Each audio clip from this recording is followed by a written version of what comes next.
Gol ketiga Laos dibatalkan karena bola sudah terlebih dahulu keluar lapangan sebelum pemain Laos bernomor punggung 16, Peter Van Tavong mencetak gol penyeimbang 3-3 untuk Laos. Oke, Assalamualaikum warahmatullahi wabarakatuh, sahabat pencinta sepak bola di seluruh Nusantara. Hasil mengecewakan didapat timnas Indonesia kalah menjamu Laos, yang mana hasil pertandingan lanjutan Piala AFF Indonesia hanya bermain imbang dengan skor 3-3. Tapi ada momen yang sangat krusial pada saat gol penyama kedudukan Laos ke gawang Indonesia, yang mana pada saat itu bola sudah keluar garis tapi gol tetap disahkan. Sontak hal ini pun mendapatkan protes dari Ketua PSSI Erick Thohir. Seperti apa video selengkapnya? Yuk tanpa berlama-lama langsung aja kita cek. Gol ketiga Laos dibatalkan karena bola sudah terlebih dahulu keluar lapangan sebelum pemain Laos bernomor punggung 16, Peter Van Tavong mencetak gol penyeimbang 3-3 untuk Laos. Mengancam, ini dia, itu dia. Ya, VAR nggak ada fungsinya ya di AFF ya. Bola sudah sepenuhnya melewati garis byline, VAR melakukan cek, dan kalau... Dengan begitu, hasil akhir pertandingan Timnas Indonesia versus Laos di laga kedua, Grup B Piala AFF 2024 sah dimenangkan Timnas Indonesia dengan skor 3-2. Itu menjadi tuntutan supporter Timnas Indonesia. Kalau tuntutan itu tidak dikabulkan, sebaiknya Indonesia keluar saja dari turnamen sampah ini. Sementara itu, seolah-olah sudah memiliki... Ya lebih baik fokus di kualifikasi Piala Dunia ya. Reaksi pelatih Ha Hyok Jun saat Pratama Arhan mau melakukan lemparan ke dalam yang berujung gol kedua bagi Timnas Indonesia. Kakang Rudianto, para dari Arhan, ke arah berbahaya, Keono tidak mampu menyelamatkan gawang dan gol tercetak. Lagi-lagi lemparan ini menjadi mimpi buruk bagi lawan-lawan Indonesia. Dan Pratama Arhan terus saja bisa menampilkan lemparan jitunya. Pada laga yang digelar di Stadion Manahan Solo tersebut, Timnas Indonesia mengambil inisiatif penguasaan bola dan menekan lawan dengan permainan high pressing sejak menit awal. Seperti yang kerap dilakukan skuad merah putih di bawah arahan pelatih Shin Tae-yong. Namun justru Laos yang sempat mencoba mencuri peluang lewat skema sepak pojok pada awal babak pertama. Kesalahan umpan yang dilakukan Timnas Indonesia dalam membangun permainan Timnas Indonesia masih banyak 10 evaluasi ya untuk kedepannya ya. Peluang berbahaya. Bon Pacang Bonkong yang mencuri bola bisa mengirim umpan berkelas ke Ho Sombaon Panyapong. Sebuah sepakan Panyapong membuat bola mengenai kaki Kakang Rudianto dan masuk ke gawang Indonesia. Indonesia tertinggal 1-0 di menit ke-10. Namun hanya berselang 2 menit kemudian Indonesia bisa menyamakan kedudukan melalui Kadek Arel. Gol pertama Timnas Indonesia ini berawal dari lemparan ke dalam Pratama Arhan yang meluncur deras ke kotak penalti Laos. Bola kemudian dikuasai Marcelino. Sebuah upaya sepakan dilakukan Marcelino namun diblok pemain Laos. Untungnya, bola muntah itu dimanfaatkan Kadek Arel yang mencetak gol pertama bagi Timnas Indonesia. Pada menit ke-14 skor kembali berubah ketika Laos bisa memanfaatkan kesalahan lini belakang Indonesia yang terbuka. Fatana Fomatep membawa Laos kembali memimpin. Lemparan ke dalam Pratama Arhan memang menjadi senjata yang mematikan di laga sengit ini. Hal ini terbukti ketika di menit ke-18, lemparan ke dalam Arhan kembali menghadirkan peluang dan bola bersarang di gawang Laos berkat sundulan Muhammad Ferrari. Skor sama kuat 2-2 menutup jalannya babak pertama. Pelatih Laos, Ha Hyok Jun, Pertandingan yang begitu sangat sengit ya. dalam dari Pratama Arhan sebagai bencana besar bagi timnya, sehingga gagal meraih kemenangan dari kubu tuan rumah.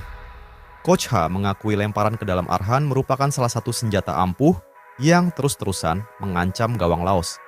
Lemparan jauh dari pemain Timnas Indonesia itu adalah salah satu senjata mereka yang sangat ampuh untuk mencetak gol ke gawang kami, kata Ha Hyok Jun saat jumpa pers di Stadion Manahan, Solo. Pelatih asal Korea Selatan itu juga sangat menyayangkan pemainnya gagal mengatasi lemparan dari Arhan. Kita dari awal tidak menganggap lemparan Ya duel antar pelatih Korea Selatan ini ya. ke dalam throw in. Itu mirip tendangan bebas. Kita sudah latihan untuk antisipasi hal itu, tapi pemain kami gagal, terang Ha Hyok Jun. Đó là những gì mà chúng ta Baranga đã vượt lên trên thiên linh của chúng ta. Ya di grup A Thailand hajar Malaysia ya 3-0 ya. Thực tế thì cũng đóng lại, giơ tay xin bóng xâm nhập và không có một ai áp sát cả. Và ở cùng Adison Grayson Hoàn hảo. Thailand menunjukkan keperkasaannya saat melawan Malaysia di Piala AFF. Tak tanggung-tanggung, skuad berjuluk Gajah Perang tersebut menggasak tim Harimau Malaya dengan skor telak 3-0. Pada laga yang berlangsung di Stadion Thammasat tersebut, tim tuan rumah membuka skor pada menit ke-19. Thailand masih mendominasi yang di Asia Tenggara ini. Gawang Malaysia. Dangda berhasil menanduk masuk umpan lambung Theraton Bunmatan.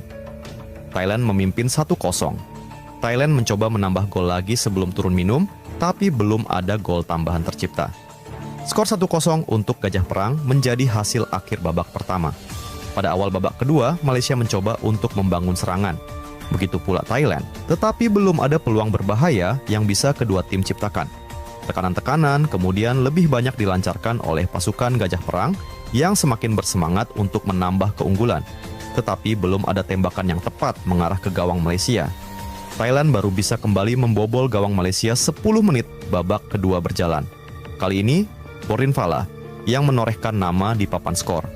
Fala menyepak masuk umpan tarik Ekanitpanya di kotak penalti. Thailand menjauh 2-0. Hingga menit ke-60, Harimau Malaya nampak kesulitan untuk membongkar pertahanan Thailand. Namun mereka kini lebih banyak menguasai permainan, walaupun bola belum mampu menebus kotak penalti tim Gajah Perang. Pelatih Malaysia kemudian memasukkan Safawi Rashid, penyerang, menggantikan Fazli Mazlan, back, untuk menambah daya dobrak. Sementara Thailand melakukan penyegaran dengan mengganti Borin Fala dengan memasukkan Werathep Pompan. Pada menit ke-71, Theraton Bunmatan dan kawan-kawan membuat skor berubah menjadi 3-0. Kali ini giliran Adisak Kraisorn yang mencatatkan namanya di papan skor. Hingga peluit akhir dibunyikan oleh wasit, skor 3-0 untuk kemenangan Thailand tak berubah. Dan skuad Malaysia akhirnya tak kuasa menahan tangis di akhir laga.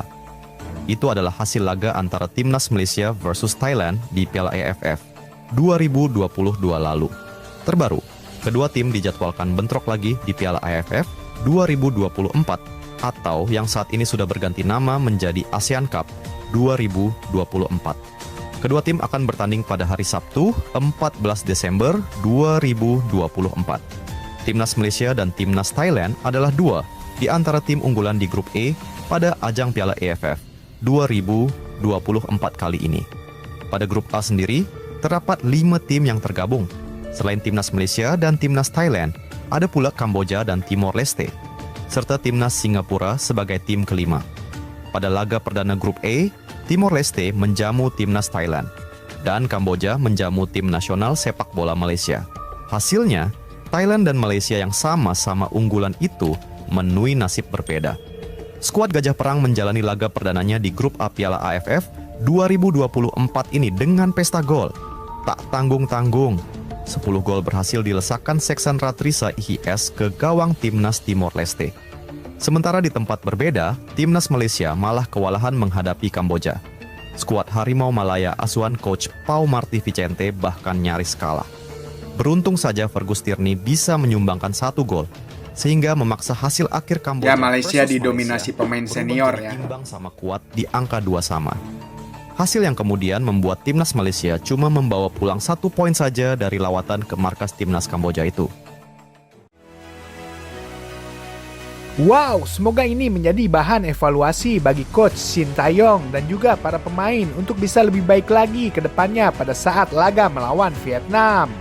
Yang mana Vietnam terkenal dengan permainan kerasnya.